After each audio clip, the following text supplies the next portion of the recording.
Bantah pemberitaan Vietnam, Wakil Presiden AFF sampai tegaskan begini. Singgung STY, media Korea Selatan bocorkan asisten pelatih baru timnas.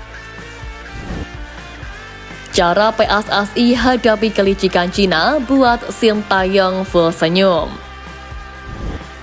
Cerdas, jawaban menohok Indra Syafri soal target di Seoul Art on ASCAP 2024. Jadi, simak terus berita Timnas P selengkapnya.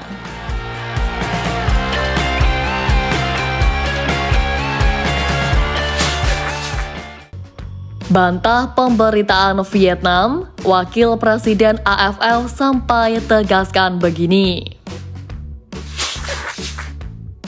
Baru-baru ini supporter Timnas Indonesia dibuat heboh karena adanya isu terkait adanya pengunduran jadwal yang diberitakan oleh sejumlah media Vietnam. Hal ini lantas membuat Wakil Presiden Asosiasi Sepak Bola Asia Tenggara, Francisco Geronimo, memberikan jawaban tegas terkait isu perubahan pengunduran jadwal Piala AFF 2024. Beberapa media Vietnam mulai dari The Tao 24/7 hingga Bongda secara kompak membeberkan alasan mundurnya jadwal Piala AFF tahun ini dengan alasan karena adanya sejumlah turnamen antar klub Asia. Media Vietnam The Tao 24/7 bahkan menulis bila Piala AFF 2024 mengalami penundaan selama 2 pekan. Semulanya bakal digelar 23 November hingga 21 Desember, bakal diundur menjadi 9 Desember hingga 5 Januari 2025. Menanggapi isu yang beredar, Wakil Presiden AFF Francisco Geronimo menyebut jika informasi yang disampaikan media Vietnam itu tidaklah benar. Francisco Geronimo mengatakan bahwa dirinya tidak mendapatkan informasi apapun dari AFF terkait pengunduran jadwal ajang bergengsi level ASEAN tersebut. Saya sendiri sebagai wakil ketua belum ada informasi seperti itu. Informasi ini saya akan coba cek kembali ke AFF, ujar Francisco. Meski begitu, Francisco menjelaskan bila Piala AFF 2024 tidak akan mengalami perubahan jadwal seperti isu yang beredar luas. Wakil Presiden AFF itu menyebut jadwal turnamen antar negara-negara Asia Tenggara itu sudah direncanakan secara matang pada Mei lalu. Francisco juga membantah jika adanya pengunduran jadwal Piala AFF 2024 karena berbenturan dengan adanya Asia Champions League 2 musim ini.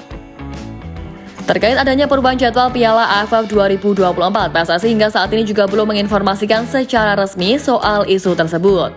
Timnas Indonesia direncanakan bakal tetap berada di bawah tangan dingin Sintayong untuk Piala AFF 2024. Tak hanya itu, PSSI juga mengonfirmasi bila Timnas Indonesia bakal menurunkan para pemain muda dan tak akan memainkan penggawanya dari skuad utama pada turnamen negara Asia Tenggara tersebut.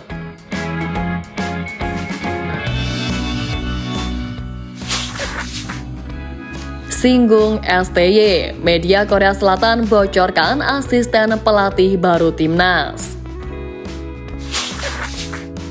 Kabar mengejutkan datang dari Timnas Indonesia yang disebut bakal kedatangan satu pelatih baru sebagai asisten Sintayong jelang putaran ketiga kualifikasi Piala Dunia 2026. Seperti diketahui, skuad Garuda bakal melanjutkan perjuangan mereka di kualifikasi Piala Dunia 2026 dengan tampil di putaran ketiga zona Asia. Tergabung di grup C, Timnas Indonesia jadi tim paling rendah ketimbang 5 negara lain secara peringkat FIFA. Selain itu, tim Merah Putih juga bakal jalani laga debut perdana pada putaran ketiga kualifikasi Piala Dunia 2026 ini. Meski hadapi tim-tim kuat dari kawasan Asia, namun skuad Garuda bakal kedatangan tambahan kekuatan di sisi kepelatihan. Melansir dari media Korea Selatan Sport Chosun disebutkan bahwa mantan pelatih Suwon Samsung Yeom Ki-hun telah menerima tawaran dari Sintayong untuk menjadi pelatih striker Timnas Senior Indonesia. Lebih lanjut, laman tersebut menjelaskan jika Yeom Ki-hun berencana berangkat ke Indonesia bersama Coach Shin pada pertengahan bulan Agustus ini untuk memulai persiapan kualifikasi Piala Dunia 2026 putaran ketiga. Secara statistik, nama Yeom Ki-hun bukanlah sosok sembarangan di dunia sepak bola Korea Selatan. Saat masih aktif sebagai pemain, Yeom Ki-hun merupakan salah satu striker Kosul yang tajam dan jadi langganan timnas dengan 57 caps. Total dari 328 pertandingan di K-League One, Yeom Ki-hun berhasil mencatatkan 54 gol dan juga 75 assist. Sementara di level timnas, dirinya mampu catatkan 57 penampilan dengan torehan 5 gol. Dengan statistik mentara yang tersebut, kehadiran Yeom Ki-hun diprediksi bakal bisa mengatasi masalah laten timnas Indonesia di lini depan pada kualifikasi Piala Dunia 2026 nanti.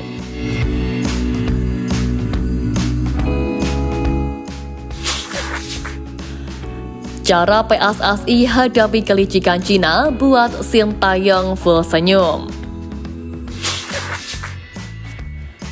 Strategi licik Cina tak buat timnas Indonesia susah. Wakil Ketua Umum PSSI Zainuddin Amali menjelaskan jika skuad Garuda tak akan menggunakan pesawat komersial saat hadapi Cina di putaran ketiga kualifikasi Piala Dunia 2026 nanti. Timnas Indonesia dijadwalkan bakal melakoni 2 laga tandang menghadapi Bahrain dan Cina di putaran ketiga pada bulan Oktober mendatang. 2 laga pada bulan tersebut bakal menjadi tantangan tersulit untuk skuad Garuda karena harus terbang ke 2 negara yang jaraknya sangat berjauhan. Bahkan kedua negara tersebut memiliki jarak tempuh hampir mencapai 5.161 km bila menghitung dari ibu kota Bahrain Manama ke Beijing, Cina. Artinya jika menggunakan perjalanan pesawat dengan rute non-stop, maka timnas Indonesia harus menjalani perjalanan mencapai 15 jam 40 menit. Melihat kondisi yang akan dijalani anak asuh Sintayong itu membuat PSSI mengambil langkah demi mengantisipasi hal tersebut. Wakil Ketua Umum PSSI Zainuddin Amali mengatakan bahwa jarak kedua negara yang berjauhan membuat timnas Indonesia harus menempuh hingga 2 hari waktu perjalanan. Hal itu membuat PSSI mengambil langkah untuk tidak menggunakan pesawat komersial dalam perjalanan timnas Indonesia dari Bahrain ke Cina. Zainuddin Amali menuturkan jika pesawat komersial untuk rute penerbangan dari Bahrain ke venue pertandingan yang rencananya bakal digelar di Qingdao bakal memakan waktu yang lebih lama. Faktor itu diakibatkan karena pesawat komersial tidak memiliki rute penerbangan yang langsung terbang ke Qingdao. Ini artinya skuad Garuda harus berpindah pesawat atau transit terlebih dahulu sebelum menuju venue pertandingan. Keputusan PSSI untuk tidak menggunakan pesawat komersial karena didasari kondisi fisik para pemain. Pak Ketua PSSI itu membeberkan jika timnas Indonesia memaksakan untuk menggunakan pesawat komersial, maka para pemain pun akan sangat kelelahan. Tak hanya itu, jeda pertandingan bakal terpangkas hanya untuk perjalanan dari Bahrain ke Cina tanpa adanya agenda latihan hingga masa pemulihan terlebih dahulu. Skuad Garuda dijadwalkan akan terbang menghadapi Bahrain yang rencananya bergulir pada Minggu 10 Oktober. Kemudian skuad Garuda akan terbang langsung ke Cina dalam laga lanjutan putaran ketiga kualifikasi Piala Dunia 2026 pada Jumat 15 Oktober.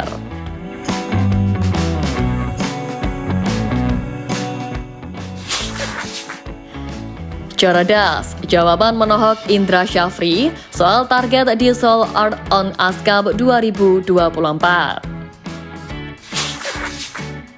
Bicara soal target timnas Indonesia U20 di turnamen Seoul Art on Ice Cup 2024, Indra Syafri punya jawaban cerdas jelang berjumpa Argentina, Thailand, dan Korea Selatan. Menjelang hadapi kualifikasi Piala Asia U20, timnas Indonesia asuhan Indra Syafri akan melakoni 3 laga uji coba di Korea Selatan. Untuk mempersiapkan diri di ajang tersebut, pelatih berusia 61 tahun itu mengungkap bahwa akan memanggil beberapa pemain baru untuk mengikuti pemusatan latihan. Tim kemudian akan berangkat ke Korea sekitar 10 hari setelah berlatih. Adapun soal target, mantan pelatih Bali United itu ingin anak didiknya mengumpulkan pengalaman sebanyak mungkin. Karena saya sudah bilang, ini tujuannya untuk mematangkan tim. Makanya teman-teman media juga harus lebih sadar. Misalnya ada uji coba U20 kemarin di Toulon, semua pada ribut kenapa kalah. Tahu nggak siapa yang kami lawan? Uji coba itu ada 3 level, lawan dengan tim yang lebih kuat, yang 1 level, dan yang di bawah kita. Ucap Indra Syafri. Semua 3 level itu menurut Indra Syafri punya tujuan untuk menghadapi perhelatan puncak yang akan dituju. Di lain sisi, pelatih Indra Syafri akan bicara membela Arhan Kaka, striker yang belum menunjukkan performa maksimal sepanjang turnamen Piala AFF U19 2024. Banyak netizen yang mengungkapkan kekesalannya dengan melontarkan komentar negatif terhadap Arhan Kaka.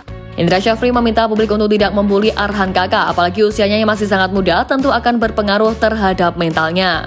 Kembali pada turnamen Seoul Art on Ice Cup 2024 yang diikuti timnas Indonesia U20 sendiri dianggap sebagai persiapan kualifikasi Piala Asia U20 2025, di mana skuad Garuda Muda tergabung di grup F bersama Yaman, Maladewa, dan juga Timor Leste. Timnas Indonesia U20 akan menjadi tuan rumah pada acara yang digelar pada 21 September hingga 29 September tersebut.